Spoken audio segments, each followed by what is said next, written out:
VPN at technophilespodcast.com. I'm David Geisler, and this is the Technophiles Podcast.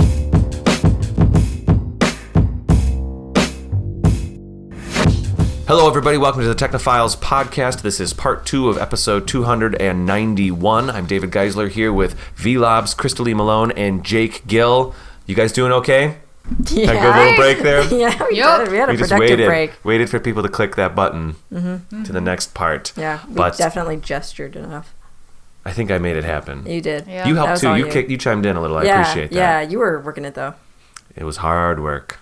But here we are. We are now back from the break. And Jake, what are we talking about? So, well, apparently we're not talking about something awesome software that lets you know we're empty.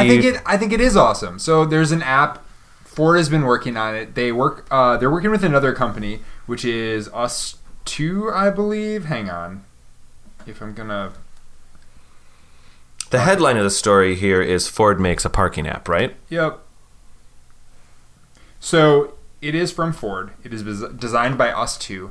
But this is an app. Really what this is, and so just to kind of set the stage here, is this is about, right now it's about London. It's about Islington, which is an area in London, a borough, which is madness. There's a giant football stadium there, like the real football.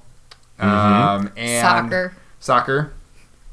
For all our American fans. Yeah. And so there's all these different sets of parking rules.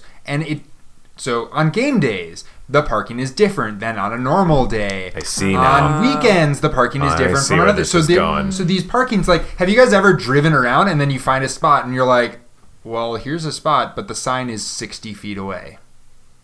And you're not sure. Right? Yes. You're not sure about this. Yeah. So basically what Us2 is doing is they're like, we're going to create algorithms that go through and analyze all the parking signs in these weird boroughs. And now we integrate this in and we hook them up to your car. And now when you're driving around, your GPS can give you a green light for you can park here. Yeah, that's a cool. red light for you can't park here. And then based on all the other information that we have on our phones now, what time of day it is, all this other stuff, you can be like, all right, you can park here till this time and it will cost you this much money. That's great. Whoa. And so this is the baseline. That is the awesome. baseline is in London right now. Ford is working with it. And so this is like Ford International. But they're working with integrated systems either in their own cars' GPSs or in smartphones or different kinds of things where you can, as you're driving around, it's like you're clear to park here. It's good. You can park here till this time. It'll be this much money. If those things change, they're talking about going into scheduling. So you can, if you're more I'm going to be, very organizational. I'm going to be organized, for this entire week. You can kind of go through and see, are these changes, is the parking going to change at all? Does this or work anything for me? like Yeah. that. Yep. Whoa. So, and this is really great for video, but this app is super streamlined. It's basically just a GPS app, and then when you kind of get in a parking area that you can use, it just goes green on the screen, and so you're like, yes, sweet, I can park here. What are some other kind of interesting things here, though? So apparently, kind of one of the reasons that this is a problem, this Islington, there's 200 permutations of rules for parking. Whoa. So I'm going to guess one of the problems is where are they sourcing the database? What databases are they getting their data from? Yeah. Well, so it's just I don't think that they necessarily have a problem. The problem is that if you're driving around, how are you going to keep track of 200 different parking rules? Well, how is the app going to keep track of that? Well, so the app has algorithms for it, so they can kind of figure out you could just literally be like, this street has these. You know what I mean? They can assign this stuff, and it's like a one-off, and you're done. Now, granted, if some of those things change, maybe it gets a little weird, for patching updates. Yeah, but I think more the argument that they're making in the article is, as a person, as a driver, keeping track of all these rules is really, really, really difficult. So they're like, hey, we'll do it for you. Right. Yes. So the other thing here is they're talking about kind of this is a time-saving thing, and this is the first iteration here, but 30%. So this is Wired. The Liz Stinson wrote this article, but she's saying in London, up to 30% of the traffic is caused by people trying to find parking. I believe to deal it. with this stuff. I believe it. Right? So it's kind of interesting, though. Here you have a automaker that is kind of realizing the social infrastructural problem of parking and being like, hey, we can help.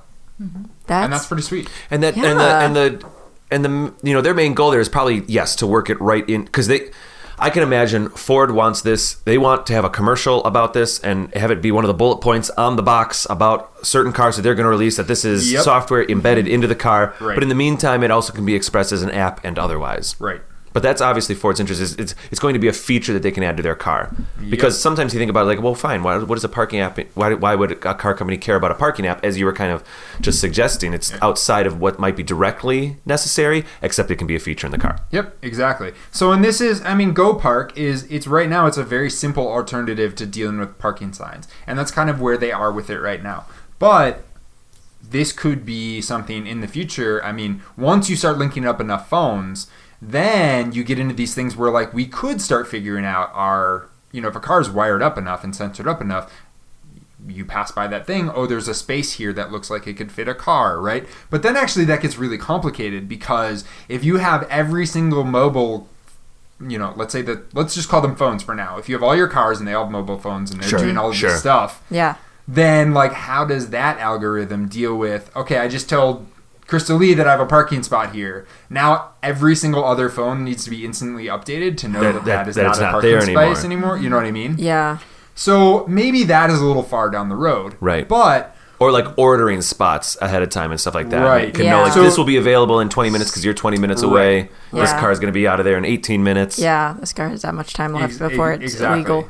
So... maybe that's really far away, but what it might be able to do is we might using this kind of an app derive some information about like what the average type of user is. Like a car, it could maybe say, okay, people just use our app to find parking here like 45 minutes ago, and in this neighborhood, that is typically how long a car is here. So now it might have some suggestions. Whoa. You know what I mean? Like I could see that being maybe the next iteration. And Ford, if you guys don't already have that idea, send the check to me. Jake Gill. I don't know. I think there's some possibility here. I think it sounds really cool. And the space is interesting. You have a car company that's kind of trying to solve more of because this to me is an infrastructural problem, not a car problem. Exactly. Mm-hmm. Well, but right. Directly related maybe, but yeah. And I think the direct thing is, like I said, it could be a feature in their car. However, because that could really go so far as like you could start getting things where you're starting to ask your car, I need to be here. You could start putting settings in your car about like, I'm willing to walk 1 mile or half a mile, still find, and how long it might take me to walk to this I want to get to this location, find the nearest spot in that that's still within a mile that I can park at. Well, wait a second, but you're right. That's going further because we're not. This app is not reserving spots yet, or even necessarily knowing if a spot is available remotely. That's not happening yet. So, correct. So right now, this first release, what I'm talking about here, this initial thing like green light, red light, parking, not parking, kind of street signs. That's first iteration. That is what their main goal is right now. From there, though, they want to integrate in the next logical step, I think, from them is payment. They want to be able to, okay, you pay your meter when you park. Right. Which is like, oh my gosh, why can't we do that yet? Right. You can in some places. You can in some places, not but it's getting close. We're getting close. We're getting better. We don't have to carry change anymore. Right.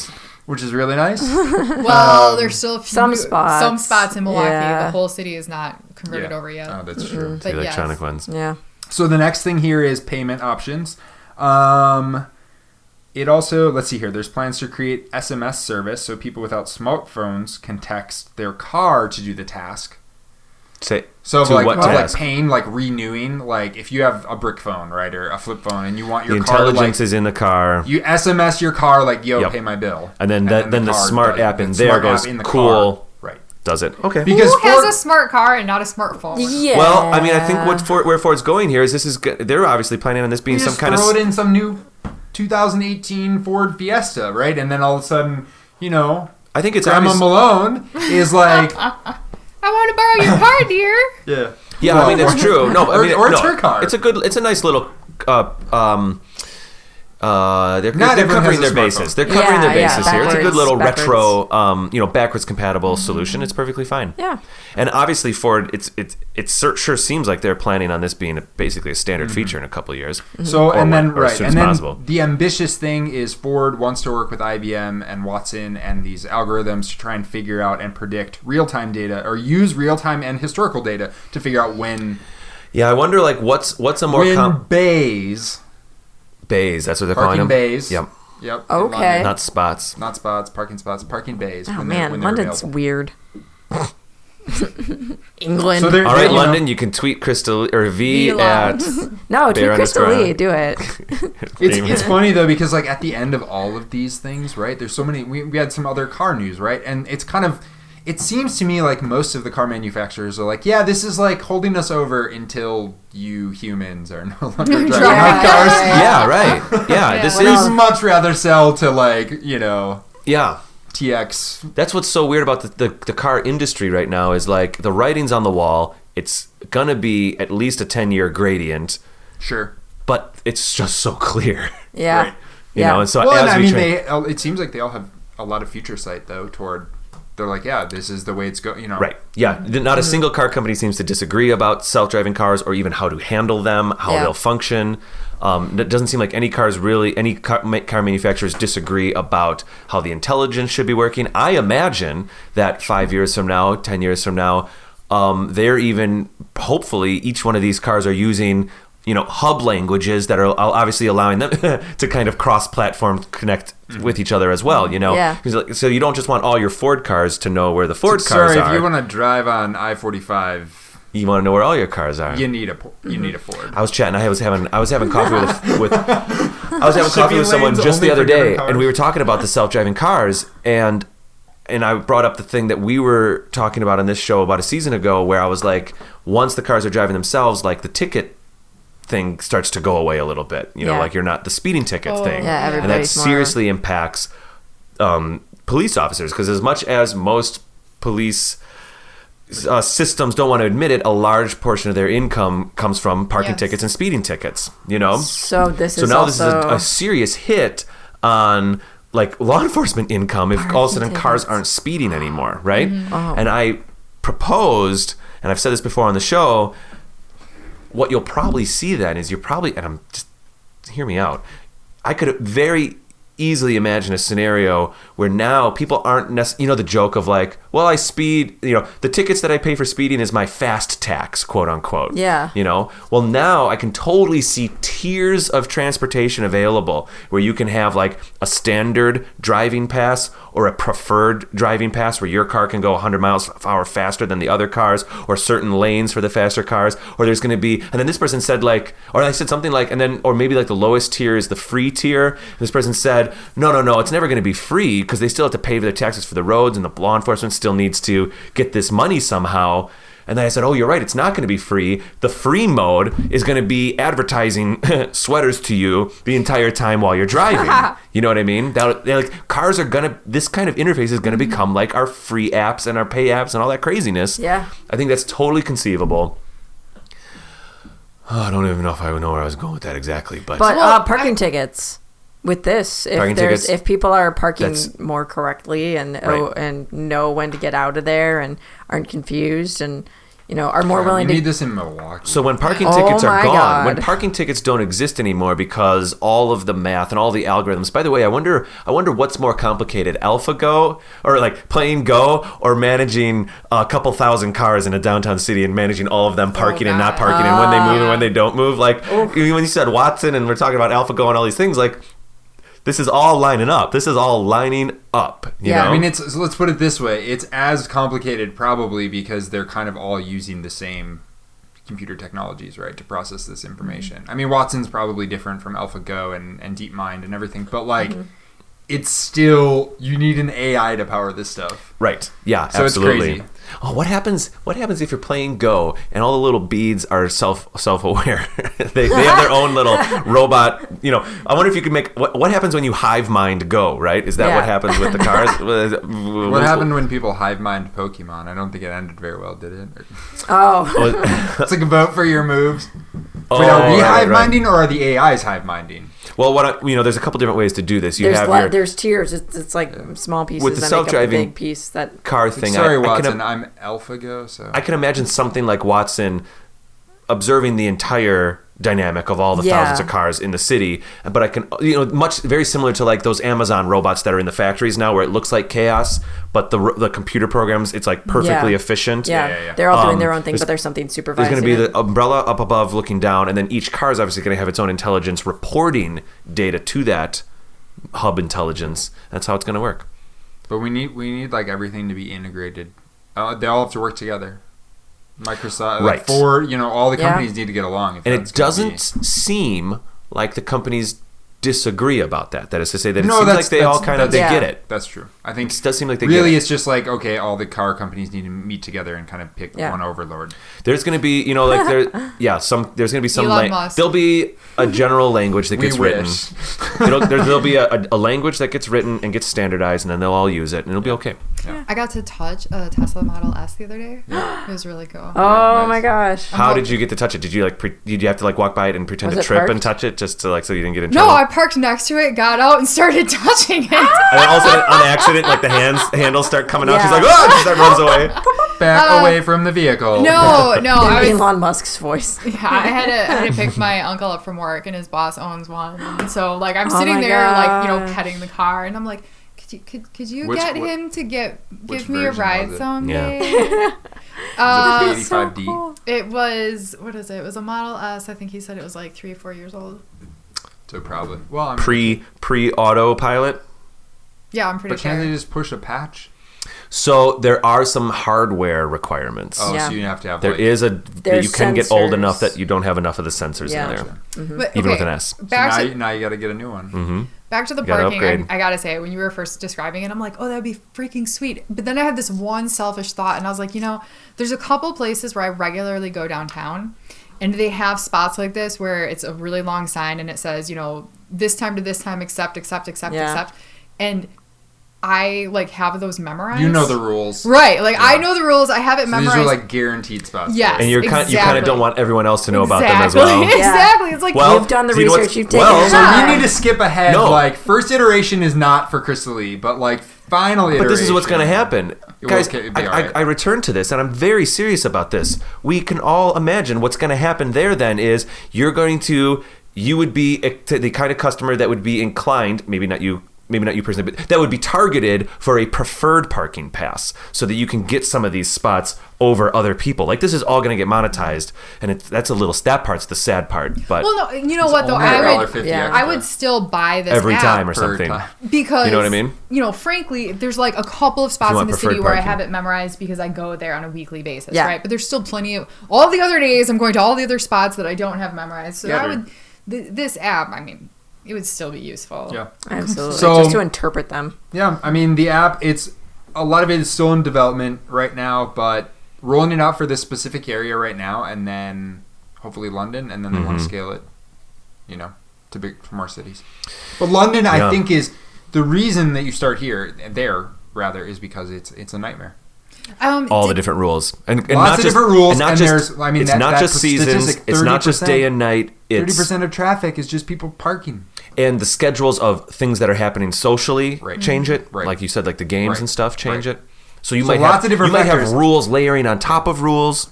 Yeah. You might over there. I feel like every article I find and every kind of news topic that I bring in, it's always we start in the training grounds. Yeah, but that's great. That's one of my favorite things to talk about on this show. Is this kind of I love it when we bring in a little seed of a thing that's happening, and then we kind of just 5 years from now, where could it be, and then we bring it back. Yeah. So I love it. Thank you for bringing this, Jake. Yeah, that's awesome. Hey, if anybody wants to tweet you about it, they can find you on Twitter. Where? At Critical Owl. At Critical Owl. If they just have some thoughts about this app that is awesome. Now it's Ford. I might have missed this in the beginning. Ford has contracted, obviously, this other company. Yeah. Yep. Us2 is they're the app makers, and then they've been obviously partnering with IBM and other people just because they need the data, they need the infrastructure for all of that. Stuff. So yep. That'll be cool. Seems like they're on the path, making the right connections and stuff. So we'll see what happens. That is cool. All right. Well, let's head to break, and we'll be back talking about virtual reality and social media, right, Krista-Lee? Mm-hmm. Awesome. I'll see you guys in a bit.